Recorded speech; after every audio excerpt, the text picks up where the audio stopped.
तो हमारा अगला वर्ड है अबेट। अब इसका मतलब क्या होता है? बहुत सिंपल है। इसका मतलब है किसी भी चीज का असर, उसकी इंटेंसिटी या जोर कम हो जाना। जैसे सोच के देखिए, बहुत तेज बारिश हो रही है और फिर धीरे धीरे वो हल्की पड़ जाती है। या मान लीजिए किसी को बहुत गुस्सा आया है और थोड़ी देर बाद उनका गुस्सा शांत हो जाता है। तो ये जो कम होना है ना, इसी प्रोसेस को इंग्लिश में कहते हैं अबेट। चलिए अब इसको एक रियल सेंटेंस में यूज करके देखते हैं ताकि कॉन्सेप्ट बिल्कुल क्लियर हो जाए। सुनिए, the storms winds started to abate. समझे? मतलब बिल्कुल साफ है। जो तूफान की तेज हवाएं थीं वो अब धीरे धीरे कमजोर पड़ने लगीं। उनकी जो इंटेंसिटी थी वो कम हो गई, वो अबेट हो गई। ओके, एक और एग्जाम्पल देखते हैं। ये काफी रिलेटेबल है। सेंटेंस है, she took pain killers to abate her headache. यहाँ पर अबेट का मतलब क्या हुआ?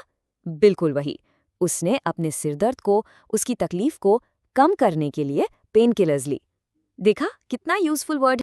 अच्छा, एक इंपॉर्टेंट चीज, जरूरी नहीं है कि हर चीज हमेशा अबेट हो, कभी कभी नहीं भी होती। जरा इस सेंटेंस को देखिए, the public outcry did not abate. यहां पर सबसे इंपॉर्टेंट वर्ड है नॉट। इसका मतलब हुआ कि लोगों का जो गुस्सा था, जो विरोध था, वो कम नहीं हुआ, वो वैसा का वैसा ही बना रहा। और पता है, ये वर्ड आपको न्यूज़ हेडलाइंस में बहुत मिलेगा, स्पेशली जब इकोनॉमी की बात हो रही हो। फॉर इंस्टेंस, ये एक रियल न्यूज़ हेडलाइन है, fears of recession have started to abate as inflation cools. इसका मतलब समझते हैं, बिल्कुल सिंपल है। जैसे जैसे महंगाई यानी इन्फ्लेशन थोड़ी ठंडी पड़ रही है, कम हो रही है, तो आर्थिक मंदी यानी रिसेशन का जो डर है ना, वो भी लोगों के मन से कम हो रहा है। सी, अबेट हो रहा है।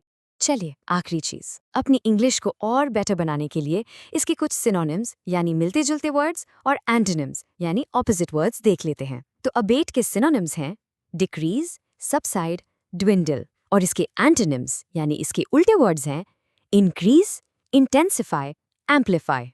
बस, तो अब अगली बार जब भी आपको ये कहना हो कि कोई चीज़ कम हो रही है, तो आप डिक्रीज के अलावा अबेट वर्ड भी कॉन्फिडेंटली यूज कर सकते हैं।